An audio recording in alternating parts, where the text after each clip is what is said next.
انظروا، أجمل من بناياتكم وأنقى من صفاء النهر. أيها الخارجون من دمي دون تحية، أيها الخارجون، ألم تكفيكم شخصة النزيف على عفونة موسم، أم ابتكرتم شكلا رائعا للخراب؟ تجسدتم والفجيعة فوق سطح القبر كشظية قاءتها بندقية لتدخل رأسي دون استئذان من فوضى الشوارع وشرطيح المرور. في غفلة من الهواء لطمت روحي كمن يكنس شهواته في الخفاء ويلقن أعضاءه الرفيعة. جدار ينسل من الجرح القديم يواجهني، وجدار ينام على خاصرتي كاحتكاك الفولاذ، يعصر من دمي إبريقا من اللمعان أتوضأ به إذا بطل التيمم. أللفقهاء رأي في نقاء الدم من شوائب التصريح والدمامل، أم نموت بلا صلاة على الأحقاد الوسيمة؟ العالم كنجار لا يستخدم المسامير إلا في النعش.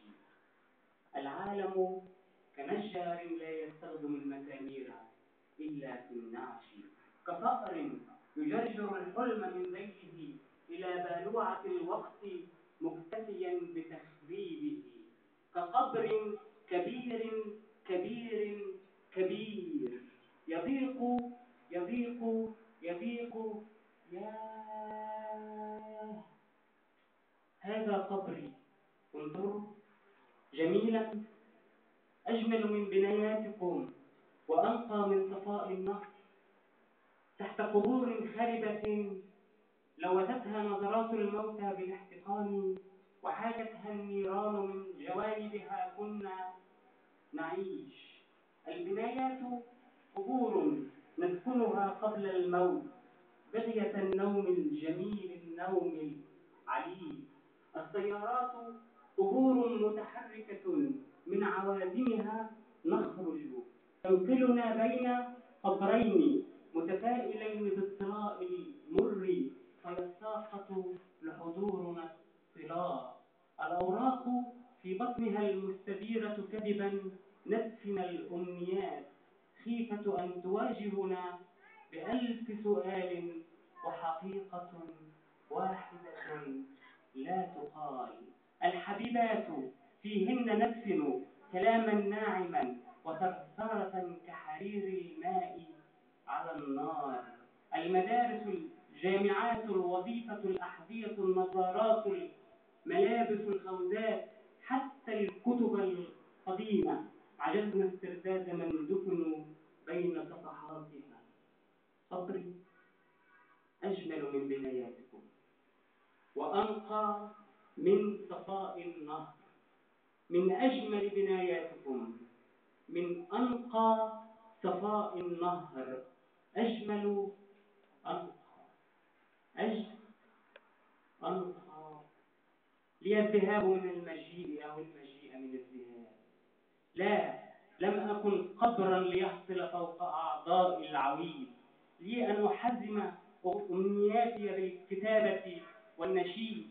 علي صوتك بالغنى، لسه الأغاني ممكنة. لي أن أبعثر حلم أيام الجفاف على شجر القبيلة. لي الخلاص المستكين على رغوة فوق فم الخيول تسير كالمحروق من شمع الجنازات. استدارت إلى الغرب مزولة الوقت، صارت الخيل ناسا تسير إلى هوة الصمت، بينما الناس خيل تسير إلى هوة الموت. إني ندمت على الممات، إني فقأت هناك روحا كانت تدلي ساقيها فوق هب الشمس وتمشط خطرات الهواء. إني ذهبت مع الكناية مذ واعدتني في كف حبيبتي، وغبت بداخل أجمل زركشات.